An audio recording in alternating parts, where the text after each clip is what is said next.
Siapa yang tidak tahu akan hewan lucu satu ini? Ya, dialah hewan lucu dan menggemaskan bernama kucing.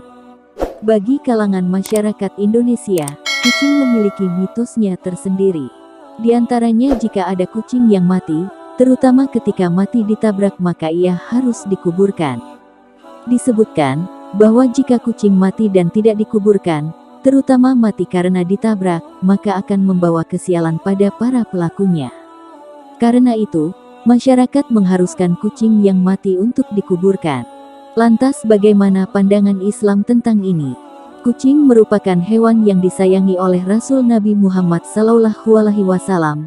Hewan berbulu halus itu juga disukai banyak orang, bahkan dipelihara dan dirawat di dalam rumah. Pecinta kucing pastinya senang bercengkrama dan berinteraksi dengan hewan satu ini. Namun, layaknya makhluk hidup pada umumnya, kucing juga rentan sakit dan punya rentang usia tertentu, hingga dia bisa dan pasti akan mati. Pada akhirnya, usia kucing memang terbilang lebih pendek daripada usia manusia. Bahkan kita pun dianjurkan untuk menguburkannya jika hewan mungil setelah mati. Mitos menabrak kucing kena sial. Mitos menabrak kucing akan membawa celaka. Hal ini sudah dipercaya oleh masyarakat sejak zaman dahulu kala. Menurut mitos, orang yang menabrak kucing akan mendapatkan kesialan secara bertubi-tubi hingga sampai saat ini. Konon sang penabrak akan mengalami nasib sial hingga berhari-hari lamanya. Parahnya lagi, mitos ini pun juga menyebutkan bahwa penabrak bisa saja kehilangan orang yang ia cintai. Jika ia ingin terhindar dari mitos ini, maka sang penabrak harus segera menguburkannya, serta mendoakan kucing agar tenang di alam sana. Kucing hewan kesayangan Nabi Muhammad. Kita ketahui bersama, kucing juga merupakan hewan peliharaan Rasulullah yang paling beliau sayangi.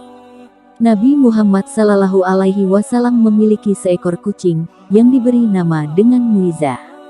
Suatu saat, dikala Nabi hendak mengambil jubahnya, ditemuinya Muiza sedang terlelap tidur dengan santai di atas jubahnya.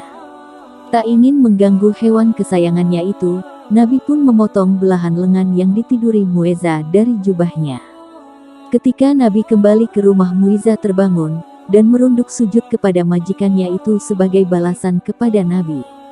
Nabi pun menyatakan kasih sayangnya ini dengan mengelus lembut ke badan mungil kucing itu sebanyak 3 kali.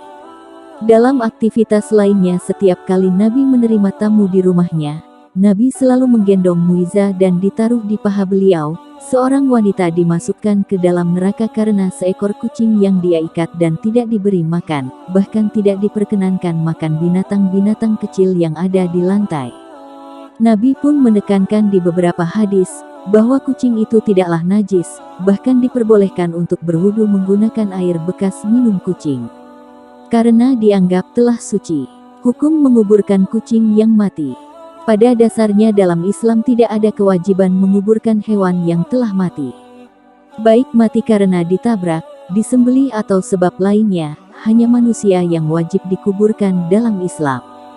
Sementara hewan seperti kucing, anjing dan lain sebagainya, tidak ada kewajiban untuk menguburkannya. Di antara dalil yang dijadikan dasar tidak adanya kewajiban menguburkan hewan yang mati adalah hadits riwayat Imam Bukhari dan Imam Muslim, hewan yang mati melainkan menyuruh untuk memanfaatkannya, jika hal itu bisa dimanfaatkan.